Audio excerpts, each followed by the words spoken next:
first so we can get started. First up, this is a CE webinar, so please stick around to the end. We will provide a CE certificate.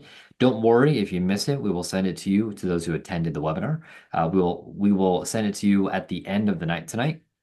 So you can fill out a short survey that takes about 25.7 seconds and get a CE certificate in the email that you put into the survey. It's a very important note.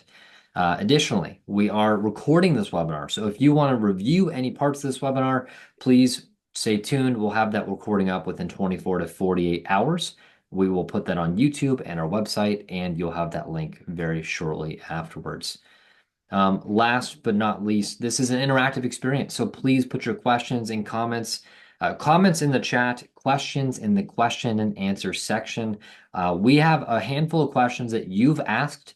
We've gathered the questions from working with our coaching clients and also from those who registered. That little box that says what questions do you have, we put them in here. So thank you so much for those. And if you have additional questions, please make sure to ask them. If you have questions after we're done tonight, then we do have a link for you to ask a coach those questions. That could be Michael or myself or Mike Morehart, one of our other implementation specialists, just anyone on our awesome team. And if you missed it, my name is Chad. I'm Director of Operations here at Awaken to Sleep. I have the privilege of working alongside Michael to help coach clients on really just how to treat more sleep. And that's what we do. Tonight, we have Michael, who is our speaker. And we'd like to have Michael come on because Michael has been asleep for 20 years.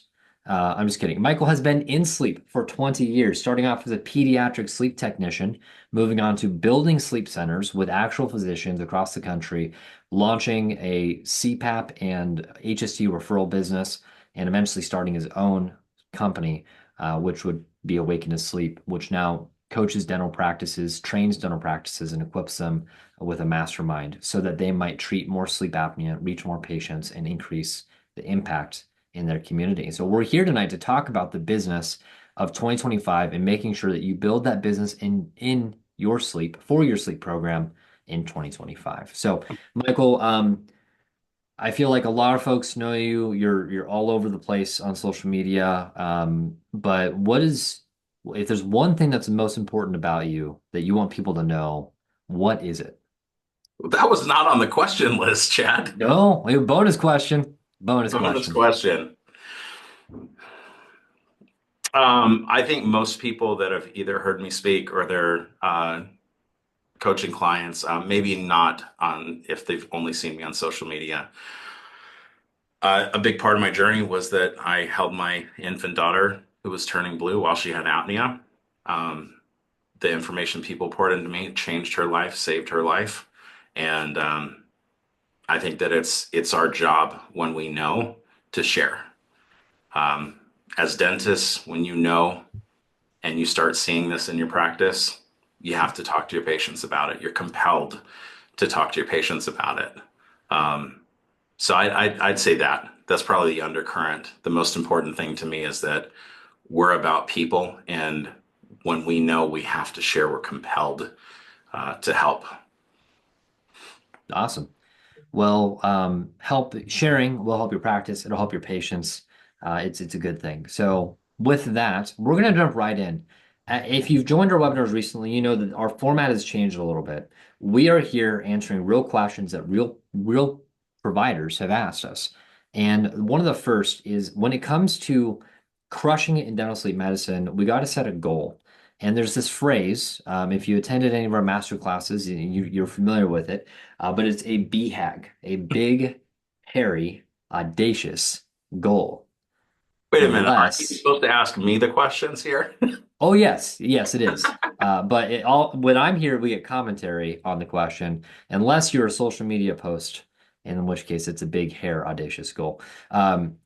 What is a BHAG, Michael? What does it mean to have a big, hairy, audacious goal beyond four letters that are fun to say? Yeah, I was this was in my presentation in the 2024 or 2023 masterclass. And then Licia Crawford decided to get up immediately following my presentation and put a hyphen in between the B and the H and started saying that, you can call people BHAGs when. that type of a thing. That was not the intended purpose. Um, yeah, big hairy audacious goal is it. There's a couple of things that classify it. One, it's got to be multi-year. This is not something that you can reach out and touch. This is something that's distant in the future. It really is your anchor point to help you come back to your direction today. So, what do you want to achieve? We're very practical. I would turn this around on you, audience, if you're willing to answer us the way that some of you answered in the chat about where you're at in your weather. What's a huge thing that you want to achieve in your practice? Like a giant goal, way distant in the future, something you don't feel like you could reach out and touch or grasp. What's a giant thing that you want to do in your market for your sleep patients? I'm curious if anybody's going to actually answer that in the chat. That's a scary thing. I mean, thinking a couple of years in advance, if you could, I guess the phrase we've used before is wave a magic wand. Yeah. In a couple of years, what would you be doing? What would your career look like or personal life look like? Yeah. I mean, one question that we ask people pretty frequently when they start sharing some of their goals, the aspirations is, if you could hang up the high-speed handpiece tomorrow, would you? Not that you have to, but would you? That question usually has a pretty polarizing answer. Some people are going to say, if I could hang it up tomorrow and maintain my lifestyle, my income level, and ride off into my professional sunset doing just sleep and not have anything else be a problem, I'd do it tomorrow. That's a very different perspective than if you still love doing the work that you went to school for and you have a thriving general dentistry practice that you want to grow. So, knowing what you want to do is the doing that exercise to get clear on what you want to do is likely one of the most clarifying, if not the most clarifying exercise that you can take yourself through as a business owner. Like Chad said, wave a magic wand 5 years from now. I don't know why people pick five, not four, six, or seven. I have no idea, but somewhere, somehow, everybody was taught they have to have a 5 year goal. 5 years from now, what do you want to do? Giant. You don't even have to know how to get there. Just wave a magic wand. How many days a week are you working? Who are you working with? Where are you working? What type of work are you doing? How does that affect your family, your personal life? What freedoms do you have then that you don't have now? Those types of things. All right, I see some people answering here. I want to be the expert in my area in the field of sleep apnea and able to help people live fulfilling lives. Love it. When people and doctors think of oral appliances and PAP alternatives in my area, I want them to immediately think the sleep team. All right. So recognition, that's what I hear in both of those, impact and recognition. You want to have community impact. The clinical work that you do impacts people in your community, affects their lives. They can live a better life because of you. And you want to be recognized by your medical colleagues as the place to go for this. Yeah, those are big goals. We can wrap some numbers around those, make it trackable, achievable. We know when we've hit the finish line. That's not just a never-ending goal. And then we can decide, let's walk that thing backwards to today. What does that look like? How do we get there? So, to answer the question, in general, a BHAG is Big Hairy Audacious Goal. I didn't coin the term, I just pulled it from somebody who wrote a book. It should be a very clarifying thing for you and your business. If your goal does not clarify what you should be doing today, it's not big enough or it's not clear enough. So a tack on question, because we didn't actually get that question, but I think it's really important as we define a BHAG, is how do you know a goal is clear enough or big enough? And I think the big enough piece was a little answered there, but if you can go into a little more detail for us, how do you know it's clear enough and big enough? Yeah. Big enough is there should only be one or two ways to get there. You shouldn't be able to get there doing 50 different things in your business. If it's a business goal, not a personal, let's stick with business for now. If it's a sleep business goal, you should have a very large goal that clarifies all the way back to today. There's only one or two ways for you to get there. I mean, so my friends Sochi and Olga that were brave enough to answer here, that's a great start to your BHAG. But being big enough, it would be I am the recognized person among the physicians in these medical groups, in these hospital settings. I am the dominant referral receiver among all of these places, like something along those lines. It's a little bit clearer, a little bit bigger. Um, but yeah, and clarity. I think clarity is key. If we have generalities and goals, if they're ambiguous, we have room to move them. If you said that I am the sole receiver of referrals from 100 offices in my market. They don't send to anyone else, they only send to me. That's a giant goal, but it's worth it. Now we got the number 100 physician offices, sole referral or specialists that they refer to. Those specifics are the clarity in that goal. So, how big and how clear? Awesome. It's a good filter over. We do have a hand raised, which is great, but I want to remind everyone, if you have a question, go and put it in the question and answer section, and we will get to it. If you have a chat or a comment, for example, we just asked, what is your big, hairy, audacious goal? Go ahead and put that into the chat, and we'll workshop it if we've got the time, for sure. But talking about these goals, and really understanding how they translate to actionable results, what sleep goals translate to revenue? I think while not, you've said it before, Michael, the revenue or income is the blood for our practice. It's not that that's not the only goal, but we have to have it to build a practice. So what goals translate to that revenue that keeps us going? Well, I'll answer the question, but I'm going to start off by telling you what goals do not translate to revenue. Number of CE courses you've attended, number of family members you've talked to but haven't treated, number of sleep champions that you've hired and subsequently let go from that role. I'm being a little facetious here. There's some things that we do thinking that it's growth related, and it does not necessarily translate to growth or profitability. So we have to be careful with that. CE isn't bad. Please get educated. Please go find your community, your people you connect with. That's phenomenal. That is not a directly relatable goal to your revenue in your sleep practice. So, goals that do relate, tracking incoming referrals to treated patients. There's a bunch of metrics in between there, but if you track every single referral and every single patient who's treated, you at least know what your close ratio is of all patients referred from all sources to how many accept treatment. If you want to get more granular, which I'd strongly recommend you do, you want to have channel attribution for all of the sources of referrals in your business. That means you want to know the source. Is it an MD office, a dental office? Did it come from social media, Google advertising, word of mouth, your dental office that you own? Any of these sources, we want to know what the source is. And if it's a source that can be segmented out like MD referrals, we want to track how many referrals per MD per month so that you can see a trend.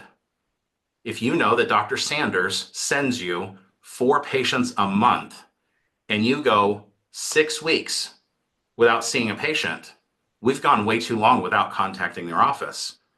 Fax machines break, staff members change, forms get used. I mean, in this day and age of digital forms and e-prescriptions, some people are using physical forms. They ran out and they're waiting for somebody to stop by with a folder with new ones.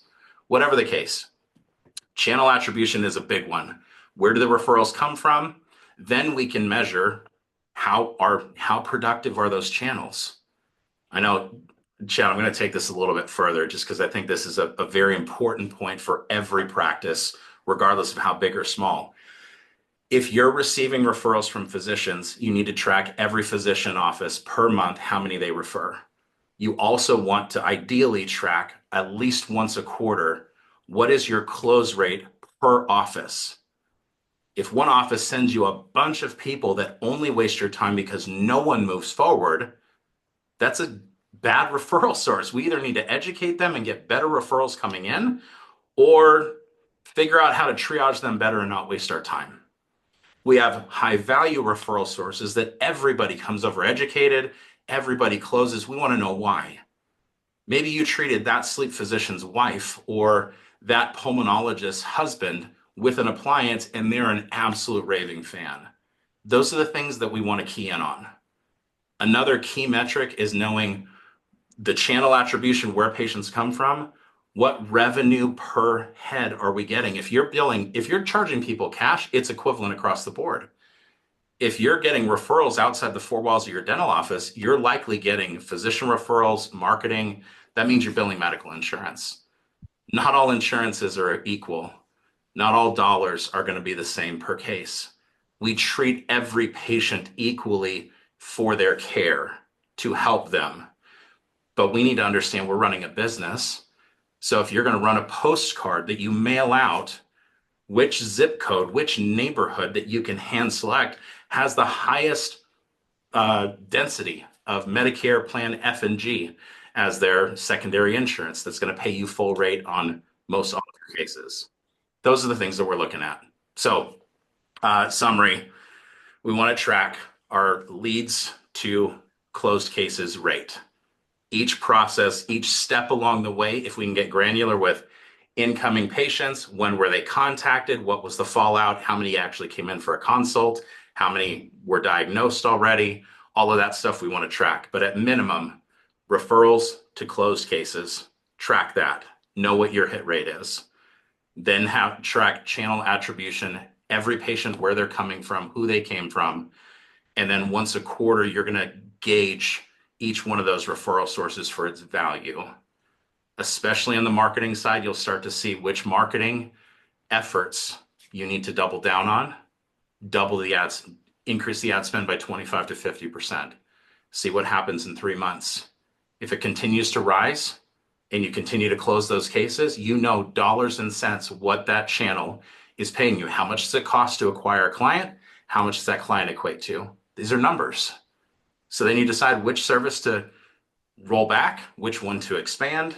And these are just metrics. Those things are going to continue to change over time with algorithms and seasons of life. But at least you're tracking things on a dashboard that makes sense for your business. So you know where the money comes from and how to work at it. So you went through a lot there. You went through physician referrals, you went through case acceptance, you went through reimbursement for claims, you went through insurance or marketing through digital marketing efforts and pay-per-click advertising. Um, so there's four things on our list because the question was, what is the fastest way to grow a sleep practice? What other I'm sorry, that's the next question. Whoops, spoiler. The question is what schools translate to revenue? Those all translate to revenue, which is awesome. Beyond those four goals that translate to revenue, are there any others that come to mind that are things that you run into with coaching clients, or are things that are overlooked that they don't look like they should translate to revenue, but if you track it, it will grow and therefore increase revenue?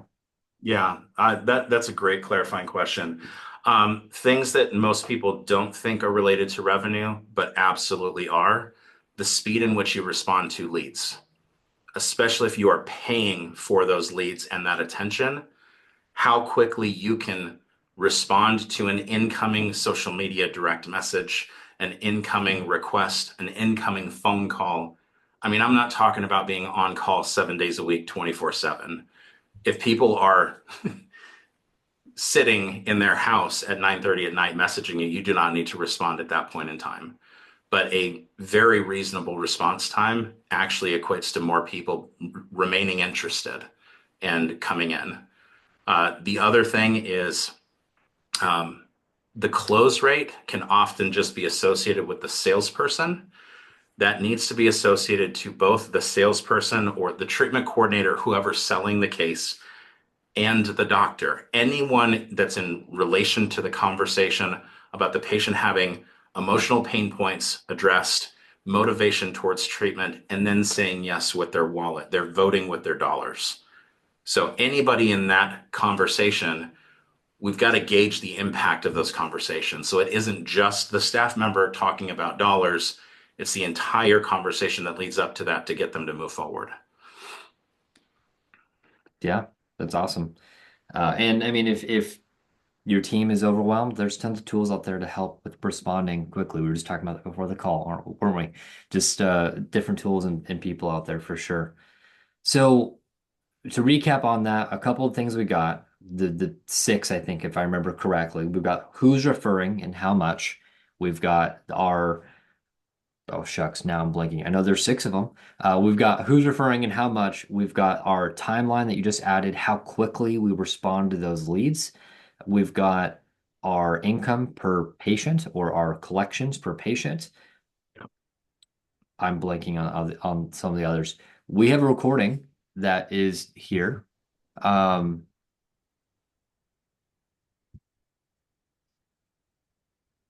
sorry, it's weird. Um, All good. Okay, cool. So the next question for us is what software or tools exist for tracking this patient? And actually, we had this question not only in our registration questions, but we also had it in our live question answer as well from one of our attendees. What are we using to track these outcomes for these goals that we're talking about that are related to sleep? What do you recommend, Mike? And both, let's go with softwares that exist in the industry that you can use to track this stuff. And what are some of the custom solutions that you've incorporated with others and clients that we have that have come through the different, you know, places? Yeah. Um, so I'll be honest. Any software that we talk about is only as good or useful as the data that goes into it and the people that use it and manage it. If you buy a software tool and your team is unwilling to do the data entry, you're wasting your money. There are phenomenal software tools out there that can track some of these things.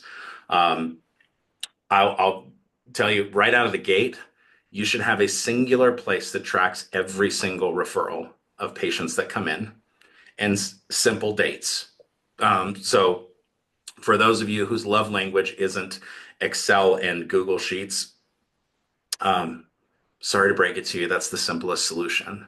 It requires manual data entry on a team member's side in order to put every single referral in a single place so that you can have an answer on how many leads did we get last month?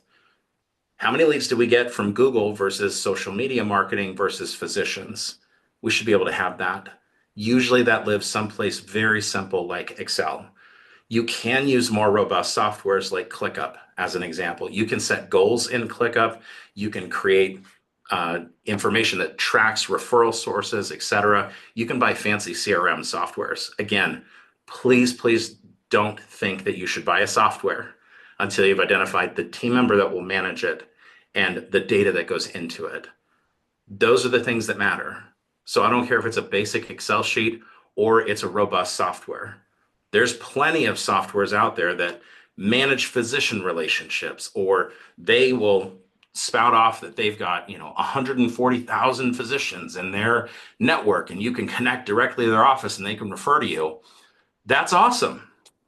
And that's only going to comprise like 20 to 25% of your market if you're lucky. So what do you do with the rest of them? If we don't have a single place where we track all of the data points, we don't have the full picture. So from a software and tool standpoint, I hate to like break that to everybody. The simplest, easiest, cheapest place to start is going to be Excel or Google Sheets. I would strongly recommend something that is in the cloud. Um, so whatever software you're using, let's say you go with Google Sheets because it's basic and it's included in your email subscription. Customize that for what you're tracking. If it's incoming referrals, we need to know what source and the channel attribution that I was talking about. If we're looking at patients who are coming in, are they tested or not? Are they ready for treatment or not? If they're ready for treatment, we should track when the phone calls happen, when the patient comes in for a consult, when they say yes or no to treatment, and the dollars that follow. If you guys program that Excel sheet correctly, you can actually create it where you have the primary and secondary payers, very simple, and the allowed amount. So now you've got an insurance book 6 months, 12 months down the line, you're not only tracking incoming referrals and patients in one place, all data, one location, but now you can retroactively look back and say, okay, we've treated 48 Blue Cross Blue Shield of Texas patients. What was the average allowed amount across all of those 48 patients this year? Are there any nuances? Like some allowed our full amount and some dropped us down to $1,200. Well, maybe we find out that on those handful that have the full amount, there's a prefix that is the same for every one of those, identifying that specific plan. I'm not saying we have to get that granular, but we can when all of the data is in the same place. We can always go back to it later when we want to analyze it. One thing to scale this, for those of you that are already busy, your team members are busy, you love this idea, but if you give any team member an Excel sheet, they might just mutiny and walk out. If that's the case, I'd strongly recommend that you start looking into a virtual assistant. We've had a lot of practices that we've worked with that have started doing this. They've started down this road, either in discovery or actually employing some virtual assistants. It's a very cost-effective way to have people that are skilled in certain aspects, whether it's admin and data processing, or it's, following up on claims, doing authorizations, things like that. So depending on your practice need and the volume of work that you're doing in your sleep business determines what lever you're going to want to pull with that. Take Yeah, home, and don't buy a software if you don't have the data points you want to track and the person who's going to put it in. I'll also add to that. I mean, there's tons of great softwares out there, but if what Michael's saying is so critical, different softwares excel in different data points. Usually they're specialized. Sometimes they're not specialized, but the specialized ones are going to do you the best. Um, this is just calling collection. I'm going to go off script here a little bit, Mike, if that's okay, because where do you learn about all this stuff? Where do you learn about the softwares that people are using to do this? And we're going to share a little while later, near the end, more about this. But if you haven't, last year we did this at the masterclass. This is what we talked about. Kent Smith came and told us what softwares he's using to manage his team, what softwares he's using to manage his relationships with his patients, and all those different pieces. And we're going to be doing some pretty dynamic stuff this coming year at our next masterclass. And if you're interested in learning, like not only how to build a BHAG, which is fun to say, if you haven't said it, like you can say it, I'll give you permission right now. You can actually just 3 times, if you BHAG, BHAG, BHAG, you'll go to Kansas. Just like, I'm just kidding. If you haven't seen Wicked, highly recommend in theaters. But scan this code. We've got a special discount for everyone tonight if you want to check it out. But if you want to go learn how to translate the BHAGs to the goals to the softwares, this is a lot of what we actually do there. And so make sure you check that out there. Our next question is, what is an action plan? We talk about this a little bit you've kind of alluded to this a lot of the course tonight is we have our BHAG, we have the goals that translate to revenue, we have the thing we're using to track that, but what do we do with that? Like, how do we actually use that information? Let me ask the audience here while I start answering that question. Who's using a checklist, something to track your tasks? It can be a to-do list on your phone. It can be a notepad. It can be I don't know, a string on your finger that you forget what you put on there for. Anybody using task lists? Yeah. Got a Okay. couple hands raised. Yeah. Yeah. So if you're not using a task list, a task manager is absolutely essential. Your brain was not meant to remember things. It was meant to do things. So if your whole goal in using your brain is to store things, you're underutilizing yourself. So use a task manager. The task manager is not an action plan. An action plan has to take into account your goals, your deadlines, and the things that are required to happen before others. Let me give you an easy example. For those of you that are already diplomats, pardon the example that you've already passed. Let's pretend you're not an AADSM diplomat. You've treated cases, you've gone to CEs, you're committed to doing this. You want to become a diplomat. Fantastic. That's also going to be required for you to be recognized by your peers, the sole referral receiver, the sole specialist that does oral appliances for this many doctors. Remember? So if that's aligned with your long-term goal, becoming a diplomat is on your list. Well, become an AADSM diplomat. If that's your task on your task manager, how much progress are you going to make on that thing on a weekly basis? Not a lot. But if that's a project that has multiple tasks under it that's aligned with your goal, become an AADSM diplomat translates to identify what the cost is and time requirement to become a diplomat. You'll find out that there's mastery level 1 and 2. Mastery level 1 requires roughly 65 hours of reading and video watching and quizzes in mastery level 1. Once you pass that, you have to pass that first to register for Mastery Level 2, which is 2 weekends in person at 3 different colleges or universities across the nation. They have specific timelines for when you can register. Then you have to complete those 2 things to sit for your board exam and prepare for that. So now we've got a bigger picture of what an action plan looks like. We've got a goal in mind, a project that requires multiple steps to complete. We clarify those steps and at minimum, give the first one in that list a deadline that we're going to complete it by. Now, in your task manager, you have identified the time and financial requirements to become a diplomat. That's a doable task. You could schedule that for your next admin day or the next day that your family is gone and you want to work from home in your pajamas with a cup of coffee. Cool. But now we've got we've got an action plan that clarifies the tasks and it aligns with the goals. One of the things that we do with our coaching clients in Pivot, once we clarify specific goals, we walk through an exercise where we basically create this roadmap backwards to here's the goal. How do we go from that all the way back to where we're at today? And make sure that each one of those required segments is in line with the right timing. If you need to launch a practice and become an AADSM diplomat and you own an existing high-functioning, high-producing dental office, are we going to learn first or are we going to start doing something? You likely start doing something, launch your practice, and put your diplomat program on the roadmap towards that goal. But it may not be the very first thing that you do. Absolutely. And actually, this question came to mind while you were sharing, and I think the next question is going to compare where with it. So I'm going to modify our next question and with this little modifier, which is how do you translate goals into an action plan? I'd like you, if you don't mind, describe that process again. Give it to us. You gave us kind of this, you pointed and kind of went down the stair step.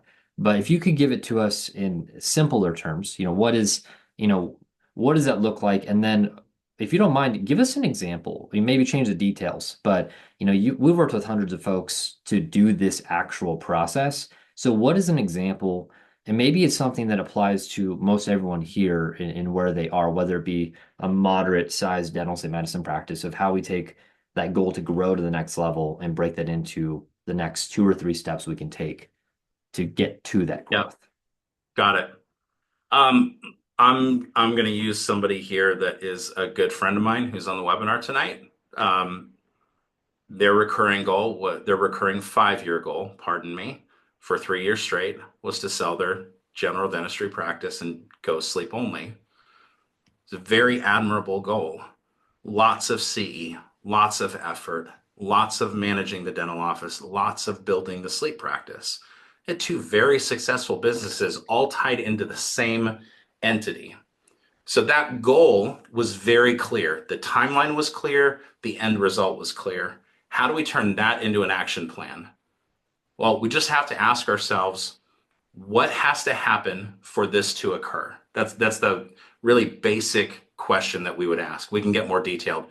What has to happen for us in this circumstance to go sleep only? Well, let's take I'm sleep only. I have to have enough patients to financially sustain a sleep only business, right? So what does that volume look like?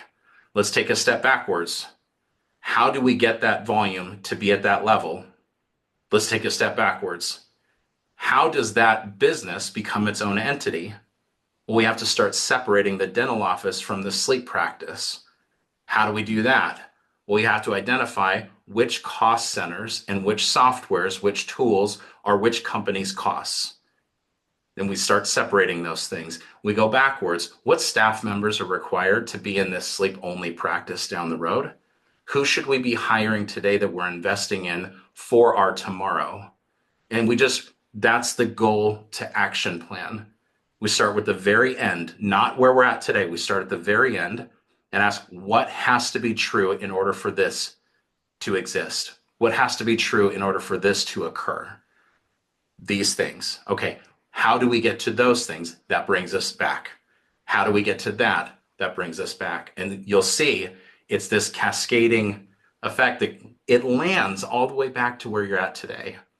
But the reason why we start with the goal and walk backwards instead of starting here and walking to the goal, this perspective is flawed because it takes into account all the things of today. We want to look at what the goal is and say, what has to be true in this reality, and then work our way backwards to how it lands today. That's a crucial step that a lot of people get frustrated with goal setting and action planning because they start from today moving forward. Start from the end, work your way backwards, one step at a time. What has to be true for this to occur? And then keep walking back. So bridging this conversation of the BHAGs to creating an action plan, how does what the BHAG is and the action plan, like these are all related, how does that relate? What's the relationship there? The BHAG is the destination, and the action plan is the path or the road to get there. So you can call it an action plan, you can call it a roadmap, but those two things are directly related and they attach. The BHAG is the destination. Where are you going? What are you doing? What does that reality look like? The action plan or the roadmap is the straightest path to get to that point. And I would clarify one other thing, since I mentioned task managers and projects and things like that. Your BHAG goal is the destination. The roadmap is the path to get there. You know, in the business world, you call that a project map. This is under the project management category. Multiple different pieces, all working in tandem on different timelines and different requirements. Which one happens first? Which ones are codependent? All that kind of stuff. Let's clarify that. Where do you want to go? How do you get there? And let's break that piece into a quarter by quarter, like a 90-day process. All of these things exist. This is too big to process today. If you look at this entire list every Monday, your brain's going to implode or you're going to feel like a failure constantly. Don't do that. Take all of these things and stick them on that list. This is all the stuff that has to happen. And then once a quarter, decide what projects, what multi-step things are you going to be working on this quarter and which ones are on hold. When you have your quarterly projects aligned, these are the things I'm working on this quarter, then you can look at it 1 week at a time and say, of the things that are active this quarter, what am I working on? That way you've got specific clarity on your big goals, your big timeline, your roadmap to get there, but you break it down in bite-sized chunks where, yeah, this quarter, I'm going to finish half of Mastery Level 1. That means in 3 months' time, I've got a 32-hour commitment to this. Where am I going to find those 32 hours? When do I have time to watch this course in that education platform? I've got time this Friday because the family is gone and this is what I'm doing, or we're on the beach and I love popping headphones in. That's how it gets granular, and that's how you can start tracking your progress because you start checking those things off and they're all in line with where you're trying to go. So what happens if an opportunity comes up and you don't know where it fits on the map? It wasn't a planned opportunity because what happens is these dentists, they go out there, or sorry, I see one person who I know is not a dentist and runs a dental practice. So we've got some folks on here. There's an opportunity, and it's now a new project that they can take on, and it could potentially generate revenue. How do you go about evaluating that project into your map, or does it belong in the map? What's that thought process? Yeah. I mean, this is a great clarifying question. As you continue down the road, you're going to find more opportunities. You're going to find new things. You're going to have more information 3 months, 2 years from now than you have today. So, how do you manage that? Well, the work that you've committed to this quarter is already set. So, in your quarterly review, you stick this in your project management software, the notebook of what's next on your list, all of that, wherever you keep a running list of all these opportunities, of all these things, and stick it there. And then reevaluate it in your quarterly review as it aligns with your big goal and your roadmap to get there. You'll find, honestly, that the lure of these grand opportunities in the moment, oh my gosh, I got to jump on this because, is most times either if it's a valuable opportunity, it's going to be there when you reevaluate it and you can put it in its rightful place, or it was too good to be true and it was just going to be a distraction. Usually it falls into that latter category. A lot of stuff distracts us. Our brain has a very hard time these days with sitting down and focusing. I mean, friends, imagine you've got 20 balls that you have to roll up a hill. If you roll one of them up the hill, how fast can you go versus trying to incrementally get progress doing this across the, I mean, you're gonna get inches and then you're catching ones that fall and oh my gosh, if you trip, and it's chaos. I know that sounds silly. Like this sounds like a little kid story, but look at our lives. You tell me, how many things are you managing? How many things are stealing your focus when you sit down and say, I don't have time to focus on my dream? I mean, please don't hear me preaching the choir. I'm guilty of it too. We're all human. But if we don't know that about ourselves and deliberately fight that, it will just consume us. And then we'll be burned out and overwhelmed and wondering why we never feel like we make progress. You can do this. It just takes some deliberate effort to focus. And frankly, we got to figure out how to say no to things a lot better than we usually do. That's one of the hallmarks. Awesome.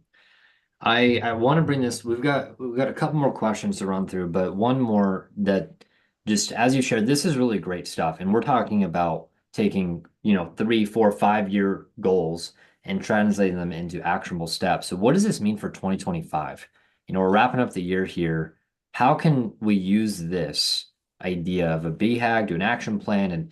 And as one of our attendees says, the parking lot of ideas. Love that. That's fantastic. Well, how do we take this and use it for 2025? How do we do that? What is that process? Well, we've got an exercise that I've shared with some folks over I don't know, the last year and a half or so, called the Dare to Dream exercise. And really, it's you've got to get alone. You got to get alone for at least a half a day. Ideally, it's a full day, but get alone at minimum for 4 hours of your day. You have to go somewhere other than work or home, somewhere that feeds your soul, outdoors, indoors, in a city cafe, or in the middle of the forest. It doesn't matter. But go somewhere that speaks to you, that just naturally relaxes you and allows creativity to flow. Sit down with yourself and get really, really clear on your BHAG. That's usually the first step. Get really clear on the goal and the long-term goal. And then once you've got that, evaluate where you're at today and where that is, that distance. And if you have the time, I'd really recommend like walking that backwards. If you didn't walk out of that time with anything other than a very clear goal, you've won. That's a huge accomplishment. But if you get that, like I've already got this part down, I'll clarify a little bit and I've got this, what do I do next? Well, walk that backwards. What has to be true in order for this to occur? Walk it backwards for your plan. And then really sit and look at your day-to-day life, all the things that you have to do to pay the bills, to feed your family, to care for your team, all of these things that you have to do that exist today. What things are optional or what things could you say no to buy yourself time to work on the business, to work on this roadmap? Working in your business is productive. Working on your business is building your business. It's growth. It's goal setting. It's working your roadmap. Those are two completely different things. So I'd recommend get alone, spend 4 hours minimum, get someplace you love, ask yourself the hard questions about your goal. Where do I want to be? What do I want to be doing? Who do I do it with? How much time? What income level? What lifestyle? All that stuff. Get really, really clear on that. And then walk it backwards to have it all connect all the way to today. And then start with what am I working on this quarter? What am I working on next week? That if you just got that 4 hour block sometime between now and New Year's morning, or maybe it's New Year's Day. If you're in general dentistry, everybody likes to crack their teeth, do their crowns, and get their implant done this month. I hear you.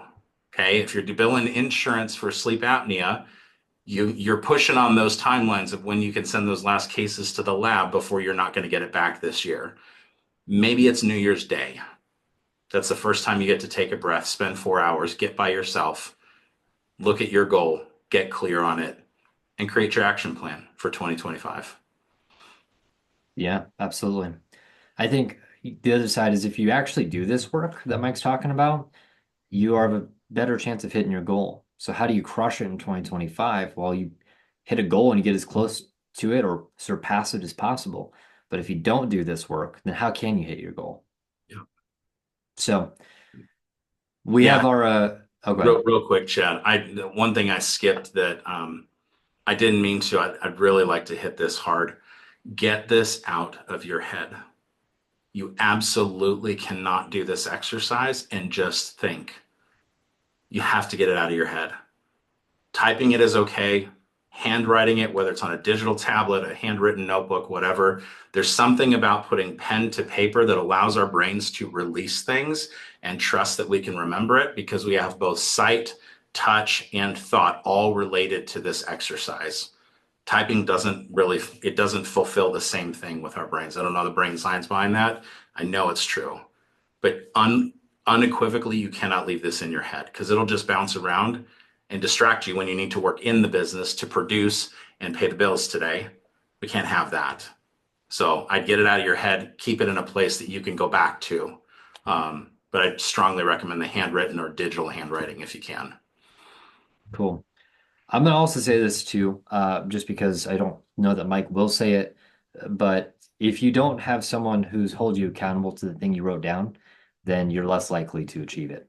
And that is backed by psychological science. You can look up the impact of coaching on results, tons of scholarly articles on it.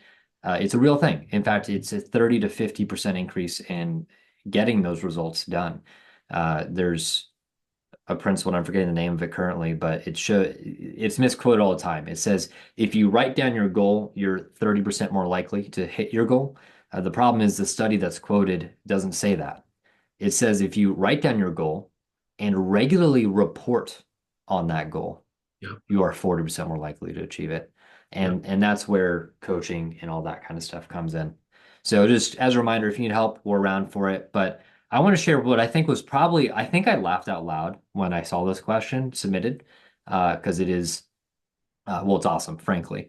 And it is, what is the fastest way to grow a sleep practice? Just a little question for you, Mike. That and what is the meaning of life? Go ahead. I'll answer the first question. The fastest way to grow a sleep practice, go. Quit your day job. I mean, I'm not trying to be cute here, but necessity is the mother of all invention, right? At some point, somewhere, everyone on this call was either in dental school, graduating, wondering what on earth you were going to do, how you were going to pay student loans, how you were going to make a living, how are you going to afford to run your practice, hire team members, and have kids. Like at some point, you all operated not from a everything's fine and I'm frustrated with my day to day. Not saying that you do that now, but I'm guessing for most of you on this call, there were moments of, I'm going to eat last. I haven't taken a paycheck in 2 months. I'm not sure that I'm going to make it. There's this like desperation, there's this need. Please don't hear me say that you should operate from a scarcity mindset. Don't do that. But if you needed to close sleep cases to pay the bills, I'm guessing everybody on this call would figure out how to do that. You would, because the comfort of today, the convenience of this, it's a desire, but all these other things keep getting in the way. They keep paying the bills and keeping us comfortable. If you burn the ships, you'd figure out how to take the island. But if you've always got the ship to go back to, the island looks nice. Coconuts give me the runs. I don't know. I'm just not sure that I want to stay on this island. You've got options. If you had no options, you'd push it. You'd win. You'd get uncomfortable and you'd go meet physicians face to face. You'd walk into their office as a doctor, not a sales rep, and figure it out. You would, because you'd figure out how to pay the bills. So, in the absence of quitting your day job, in I was the going to absence, ask you, what is the second best way to grow a practice? Because yeah, that's that I agree with you. I feel like yeah, if I had less frozen pizzas in my freezer, I would eat healthier food. But alas, pizza's the best. fact. Yeah, I mean, so aside from burning the ships, going all in and figuring it out later, which is not the, please don't take that home as the only recommendation from tonight's webinar. Frankly, I would just tell you, look, you're going to do what you focus on. You're going to see progress when you focus on something. If this is your goal and you're no closer to it than you were last year, I mean, I don't want to be mean or sharp, but whose fault is that? If you're the business owner and this is your goal and you're no closer than you were before, we can't blame anybody other than the person in the mirror. Stuff happens, externalities exist, market conditions, employee issues, all of these things occur. But somehow, some way, there are some people that overcome those things. They figure out how to go around them, through them, drag those things with them to get to that goal, but they figure out how to get to the goal, and that's the win. So I would encourage you, what you focus on matters, what you focus on will grow. If you spend deliberate time on a consistent basis with external accountability, like Chad said, to this goal, you will get there. If you don't, you won't, because that's just part of the human condition. We're easily distracted. We have a hard time focusing. You're going to have to lean into the hard. The place where you're going to grow is not your comfort zone. It's outside the comfort zone. You have to get uncomfortable to grow. So if that's where you want to go, I've normally in the past, I would always have the disclaimer of we don't want to push things on people and we always just want to serve first and all this. I'm going to be straight with you guys. We're coaches. We hold people accountable for a living. We've got a high-end 2-year program that helps people really make their sleep practice go boom. We know that's not for most people, and we're okay with that. We want to help everybody get to their next step, do their next thing. That's the goal and why we do these webinars and all this kind of stuff. If we're not your cup of tea or that program isn't a fit for you, great. Find out who is. Who's going to hold your feet to the fire when you say you're going to do something and you don't do it for the second time in a row? Who's going to help you identify where does that work belong? Because the last 2 times it didn't work out in this spot, how do you augment your schedule, change your conditions, do your things so that you can unlock the potential in what you're trying to get to in your goal? It might not be us. That's okay. If it is, we'd love to talk to you guys because this is what we do. But at the end of the day, your goal creates your roadmap. You got to choose what you're working on every quarter. Once a week, you're looking at what goes on your task list for that week. And all of those things need to be committed outside of your brain and held accountable. That's your secret sauce to grow your sleep practice as fast as possible. Or quit your day job and burn the ships. There's always that. Yeah. And while I wouldn't recommend waiting this long to do it, it is a solid place to come to the masterclass.